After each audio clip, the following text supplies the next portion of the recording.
Nigeria or Nigeria.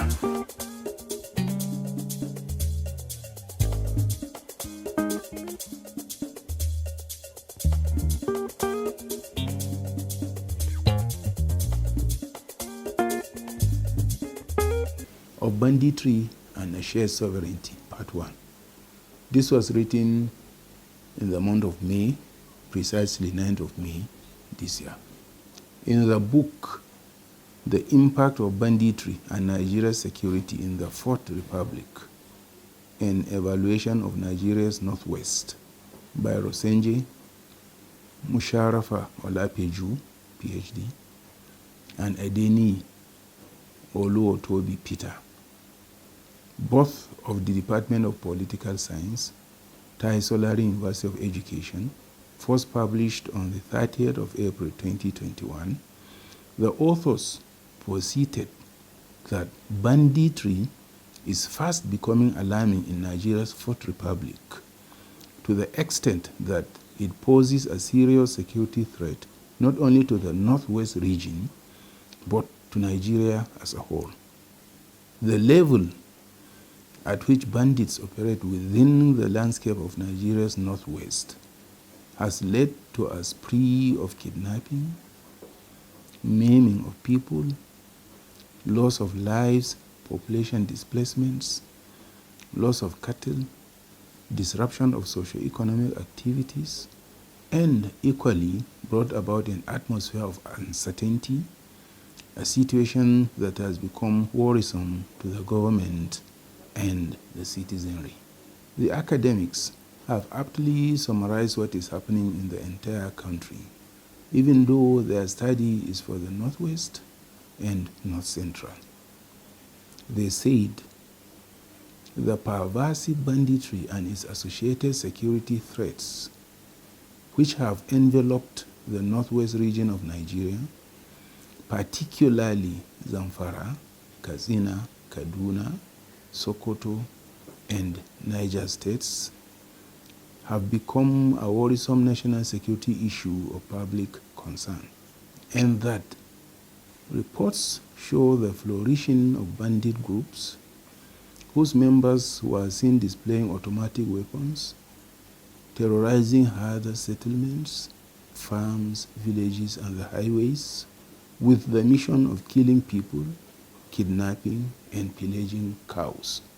The thesis went on.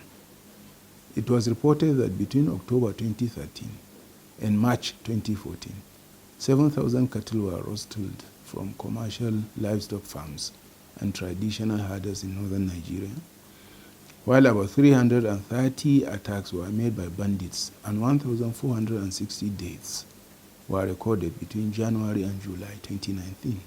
In most cases, the bandits killed and maimed the people and raped the women before dispossessing them of their cows, while in some instances, they also kidnapped girls and women in the process.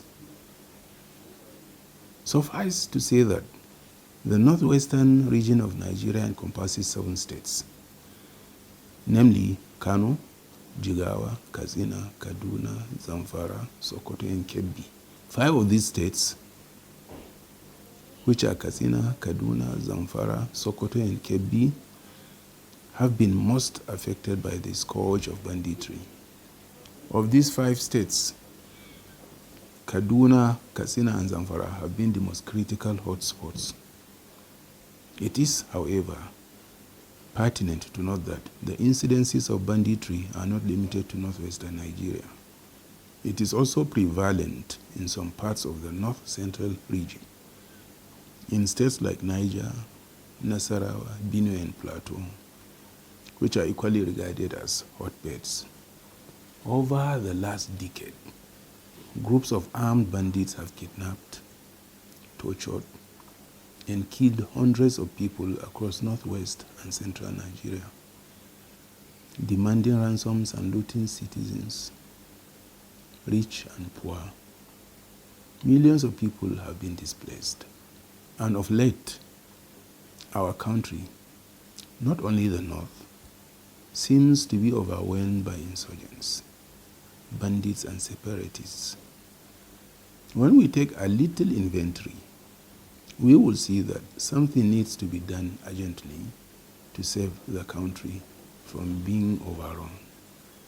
For instance, in the space of 5 months, that's between February and July 2021, there were various bandit attacks in Kaduna and Katsina, kidnappings in Zamfara, Afaka, and Greenfield University, massacres in Kebbi and Zurmi, and kidnappings in Kebbi and Chikun. According to the Wisconsin-based Armed Conflict Location and Event Data Project, ACLED, one of the world's most reliable conflict data aggregators, there were 18 abduction events targeting students across northern Nigeria between January 2018 and April 2021.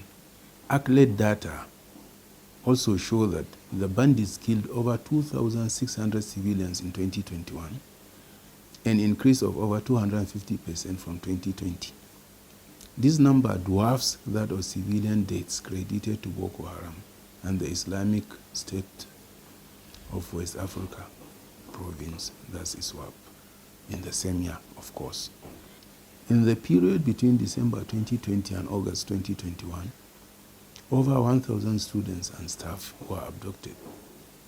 6 months afterwards, 343 people were killed, while 830 others were abducted by bandits between July and September 2021 in Kaduna State alone, according to figures from the state government. On April 5 this year, in a fight that lasted 2 hours, bandits that came on motorcycles with heavy weaponry, including rocket-propelled grenades, engaged soldiers in a military facility in Birnin Gwari, Kaduna State, killing 10 soldiers. They had earlier shot down a fighter jet in Zamfara in July last year. Confidence Makhari, a security analyst at Lagos-based Geopolitical Advisory, SBM Intelligence, said the latest attack, that one, was consistent with jihadist terror ideology of destroying established state institutions, which the military represents. He went on to say, an attack on a military facility cannot be swept away as the actions of mere bandits. The goal is to capture territory. The government has to recalibrate its counter-terrorism strategy in the Northwest to factor this into existence. It also has to review the security of its military facilities in the region to strengthen it against future attacks. Even though in its bid to contain them, the government has declared them terrorists, bandits have continued to work stronger and bolder in their fight against the people and state, giving rise to security reports that they are the same as Boko Haram.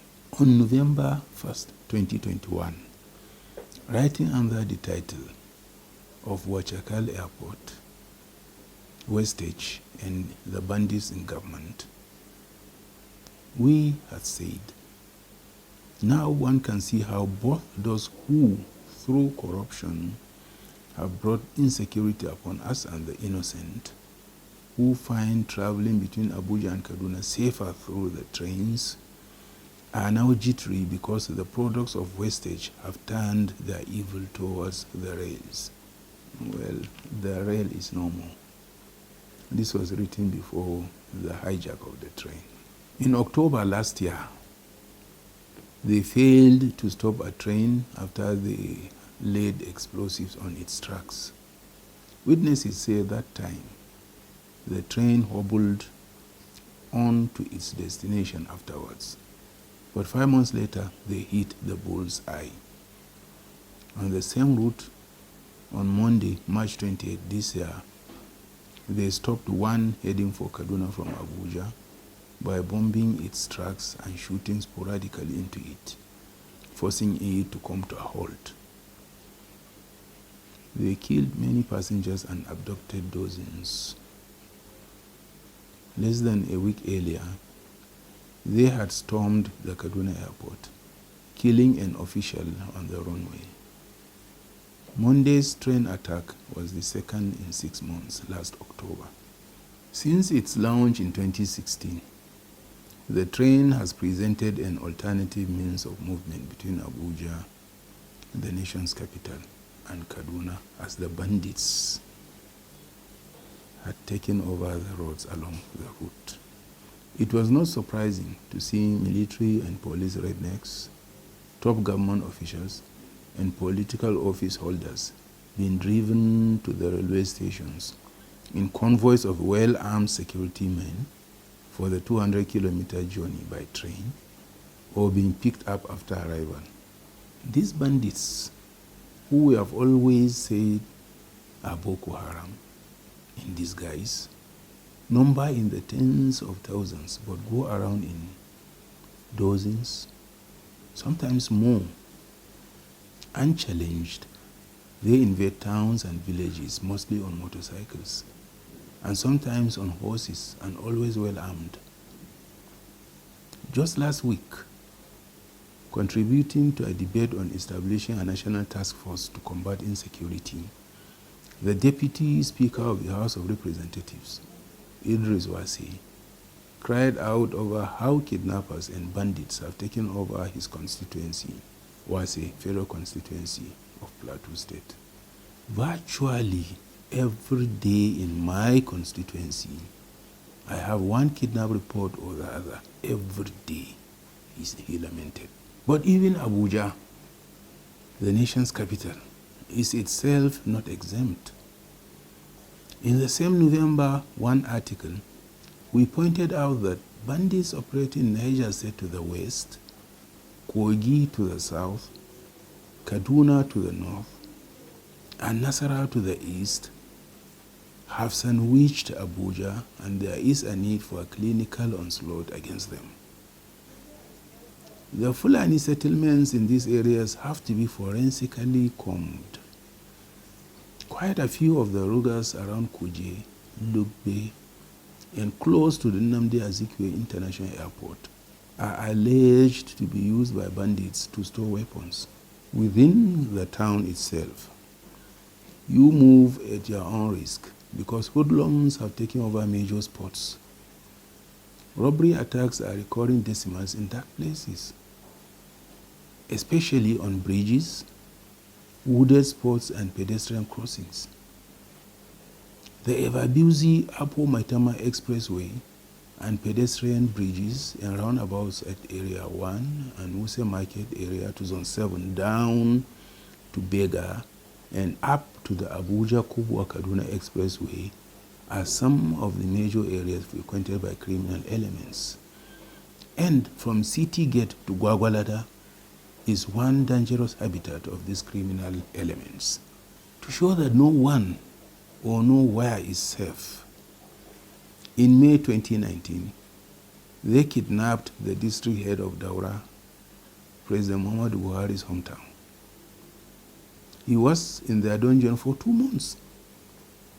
That incident made Garba Shehu say that Daura was not receiving preferential treatment and that insecurity was a national problem. These people now operate as if they are above the law. There are many villages under their control, and they have even become the law, levying taxes on the locals regularly, and in some areas even banning political activities. But who are they? The bandits are now a motley mix of the displaced. Aisha Osori, director at Open Society Foundations and former chairperson of Open Society West Africa, told Al Jazeera, those displaced by the over decade-long violence in the northeast and those displaced by climate change, unable to farm, fish, or trade. There are also herders who, tired of their cattle being roasted and the fights with farmers, have found a more lucrative revenue-generating operation, kidnapping for ransom and trading terror for community payoffs. The bandits also include the opportunistic, so criminally minded men who may or may not be supported by some members of the Nigerian security forces who, in a gradually collapsing economy, also find this a lucrative way of exploiting Nigerians, according to Aisha Osori. There is also the possibility that some bandits are remnants of the Abubakar Shekau faction of Boko Haram in the northeast who have been dislodged by the group's other faction, ISWAP, which is affiliated with ISIL. Thank you.